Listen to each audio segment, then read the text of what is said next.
আসসালামু আলাইকুম কলিজার বন্ধুরা, আপনারা সবাই কেমন আছেন? আশা করি ভালো আছেন। আমিও ভালো আছি। আজকে এমন একটা রাত, যার নাম শবে রাত। এই রাতটা এত সৌন্দর্য একটা রাত, ইবাদতের রাত। আল্লাহর ইবাদতটা এত সৌন্দর্য, রহমতের বরকত। এই ইবাদতের আজকের এই দিনে, এই রাতে কিন্তু আজকে খুবই ঠান্ডা লাগতেছে। এটা কিন্তু একটা আল্লাহরই রহমত।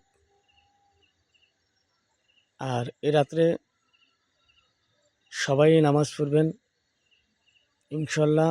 আল্লাহর ইবাদত করা এটাই আমাদের কাজ, এবং আল্লাহর কাছে একটাই চাওয়া, আল্লাহ পাক যেন সবসময় মানুষের সাথে সৎ পথে রাখে এবং আল্লাহর ইবাদত করার মতো যেন তৌফিক দান আমাদের করেন। আমিন।